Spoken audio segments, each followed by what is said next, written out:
hello friends, it's Julie Norman, and yeah, that's just a still picture of me. It's because we are just looking at my computer today. I am having trouble with my video editing software, so I thought I would just show you a few pictures. And the things that we're going to talk about is antique or shop booth math.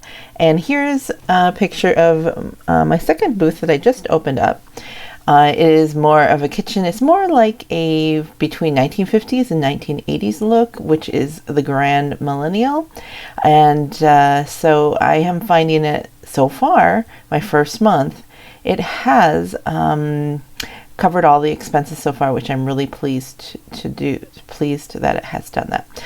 By the way, because I'm not doing a video editing software today, you're going to get all my ums and all the sounds, and I probably sound slower because I usually speed up the video and just to save you some time. Anyways, so talk about time. I thought this looks like, sending the husband off to work there. So shop booth math. Now, a lot of people have wanted to do a shop booth, and maybe they have no retail experience. They just enjoy the hunt of the treasure. They just want to do it as a hobby. That's fine. And that's, some people it's cheaper than a storage unit, and plus you could break even, or at least you could make money on it, right? And so it's a lot easier than opening up your own storefront as well, because you don't have to deal with the building and the utilities and the employees, and you don't have to sit there all the time. You just stick your stuff in the booth, and then you just wait for the money to go in. And then some places do require you to work some hours. Mine does not, which I like. I like that they have consistency in the workers, because when you have everybody's hands in the till, it can be kind of weird. This is my first booth, which I'm going to be changing around to possibly do cottage decor now. Anyway, so it's shop booth math. For those who want to maybe make some money on it and think a little bit more about it, this is what I have figured out. Now, I'm going to say that it's not going to be the end all in this, but I haven't seen anyone else work it out for people. It's more about, if you're going to do a shop booth, then make sure to decorate it this way. And you can see here where they say to do a focus and then kind of do a triangle. So that's what I've kind of created there, because it's visually interesting. So there's a lot of how to set it up and how to make it cute and what kind of decor, and should you do one style, many styles. So there's a lot of that debate, but not a lot of hard facts about the finances. Now, I have had a shop booth for several years. I had some in Minnesota, and which was more of a hobby. And now that I have two booths, I've been upping my game so we can save some money for a house here in Montana. And it's the housing market is crazy, but that's a whole nother story. So I really want to make sure that I am not going backwards on it, and I'm actually making a profit. So I sat down and found all the facts that I could on doing a booth, and there isn't a lot out there. And most people will say, as a rule of thumb, you want to do 3 times your rent. Some people do 2 times. And now there are so many exceptions to this too, so that some people will say, I need to do 4 or 5 times my rent, and so everybody's going to vary. And if you just do furniture, or whether you just do smalls, and your location is going to matter a lot. This is just a rule of thumb to think about, and you can adjust it to however will help for you. So here's my spreadsheet on shop booth math, and I put them some formulas here. So here, let's figure out the monthly expenses. So rent, that is something that is pretty much a fixture. Your shop booth says, here's how much your rent is. So let's just say you have a booth that, say, costs $150 a month for rent. Oh, look at how that fills it up. I love that. So inventory, you want to, your expenses then, $150, or that could be less too. So this is all going to be different for everybody. So you want to have $150 worth of inventory. So actually, let me do this. Equals C time divided by 3. Because if you're going to mark things up 3 times what it costs, like say you purchased a an object for $5 here, then you're going to list it at $15 to be able to make a profit. Okay, or actually not go backwards. So then your expenses every month are going to be $50 at that part. Now, some people will take a $5 object and then they will charge $10, which is fine. That's called keystoning, where a lot of retail shops do that. But keep in mind, retail shops don't have to source every single item. They can just buy a bag of this, a box of that, and then it just goes on the shelf. Now, with doing a shop booth like this, each of these items are chosen. You know, you go to an estate sale, you go to auctions, whatever, and you have to, each one is going to be basically different because you don't do a lot of bulk buying. Well, some people do.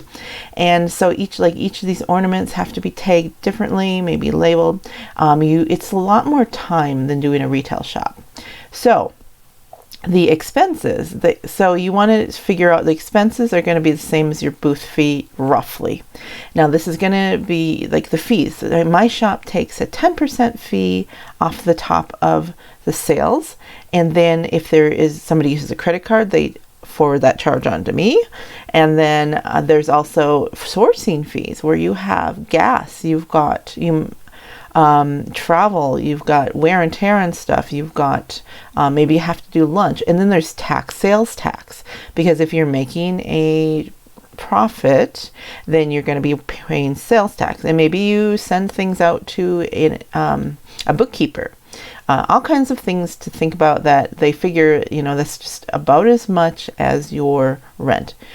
So think about those fees too. It's going to change for everybody, because if you have like a $300 booth, then are you going to have $300 worth of rent? So let's just keep it at this $150 here. So now you say, okay, so my expenses every month are going to be $350 in order to break even, maybe have a little profit there. Depends on things, because you could have a $5 item here and for some reason it's worth $50. So this is just the 3 times the rent is just kind of a rule of thumb, an average, because there are some times when maybe I buy a $5 item and I only charge $7, and that might be because I really want that item in the shop to attract people, and it's kind of a loss leader, but not really a loss. I just basically break even on it. So anyways, it probably will average out. So desired profit here we have empty. So how much money do you want to make above, covering your expenses? So let's say I want to make as much as my rent. So let's say $150. So then that means that my inventory sourcing will have to go up. Okay, my formulas aren't changing here. So I remember, how did I do this? What is this formula? 150. So this is the same amount of this. Okay, basically this should be connected more to inventory. So if I want to make $150 a month, I have to do this by 3. So my formula should be different, divided by 3. So then, oops, I'd have to do the equal. Do you guys ever do these formulas? I'm not the best at it. So then I have to do another $50 worth. For every $150, I need another $50 worth of inventory to source. So then it cost me $400 a month in order to make $100. Okay, if you're following me. So the inventory that I need for this is $4,000 in inventory in my booth in order to make $100 a month. Okay, now this is retail value. So that $4,000, let's see here, actually maybe cost $1,333 roughly. So don't worry, it's just the inventory value here. Now, what you can do to know how to do this is you can just have a spreadsheet of your inventory, and you can assign numbers to them, inventory numbers on the spreadsheet. So let me see here, and you can have an inventory number.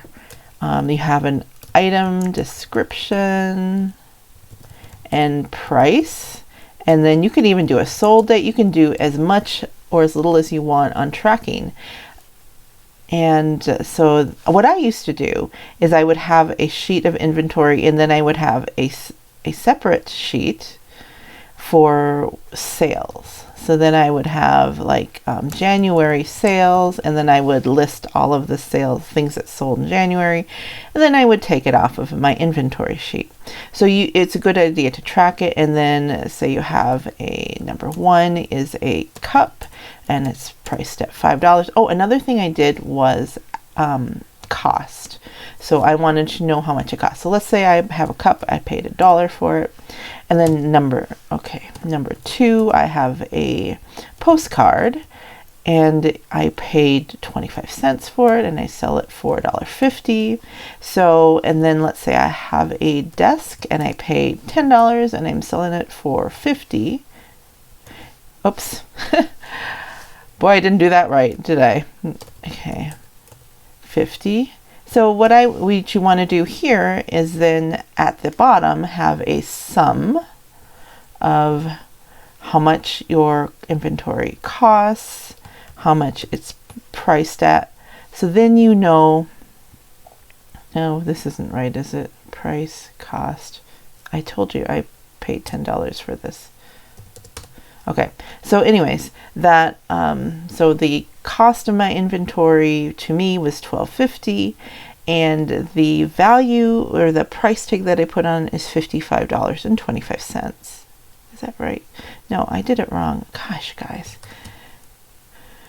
$1.50 and it cost me 25 cents. Okay, that's better. I should have these two flipped, and I'm just not going to do that right now. We just don't need to mess with it. But anyways, you get the idea. So it's good to have like a little running inventory. Some people will handwrite it, which is fine. If you like the paper, but this way it's easy to find things. So let's say you have found in your inventory something in your booth that you're like, where did this come from? How long has it been there? You can also put a date here of when you added it to your booth. And you can even put a batch number. Say you went to a estate sale and you got a bunch of stuff. So you want to say estate number on, say, like September 10th, I went on that. Or you went to auction on August 9th, so whatever. So you want to track that, maybe have a receipt, and want to make sure that you've actually made a profit on there. So where's your sourcing best? So you can do as little as much as you want. So back to this. So that's why you may need to track your inventory. I'm going to confess that I did track my inventory heavily for many, many years. In this last couple years, for some reason, I haven't been tracking my inventory. I think I just sticking stuff in the booth as fast as I can. So, I'm telling you to do it, but I've gotten to the point where I kind of know I've got the base inventory that I need, and I should get back to that. It just takes so much time. But if you want to track things and know if you are making a profit, it's a good idea to do that. Okay, so now in order to make $100, okay, so let's say you want to make, actually, let me make another formula. Desired profit. You want to make 100. So let's do this here. Isn't it you're getting a little less than plus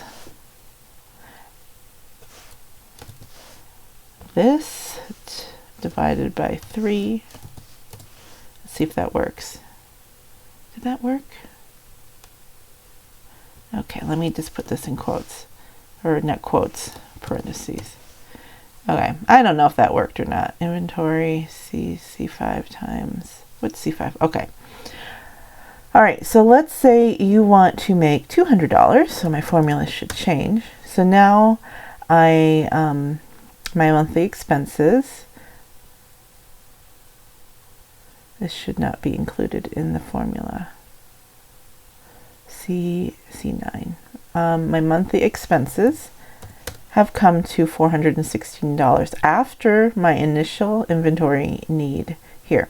So you see how this goes up too, because when you first set up a shop booth, you need to not only have your monthly stuff, but you have to do the next month too, because a lot of shop booths only give you their check once a month.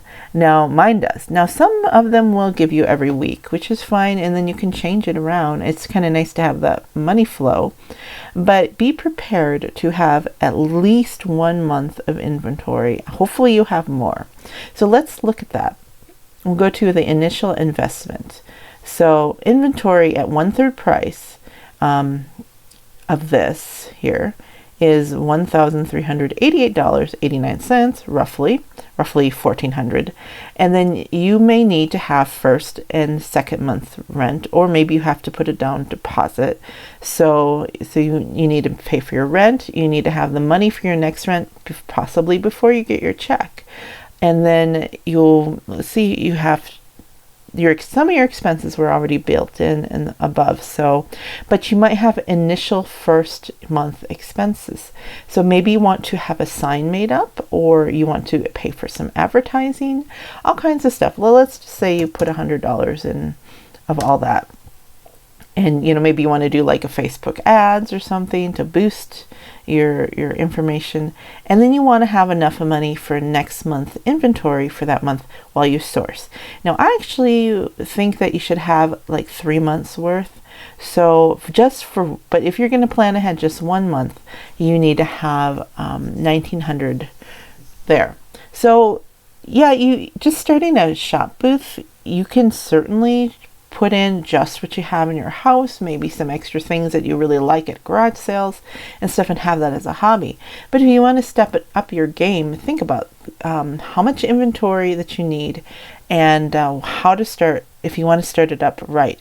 Because one of the mistakes that I see a lot of people make is that, okay, I started my first month, it's going well, but now I have to fill it up again with the same amount of inventory value so I can make it up for the next month. So I have to have that money, or maybe you have all that stuff in your house, but as it sells, you need to fill it up. And another thing people make the mistake of is not having enough inventory, because basically this 10% rule, I don't know if I explained it well, but 10% is basically of what your inventory will sell.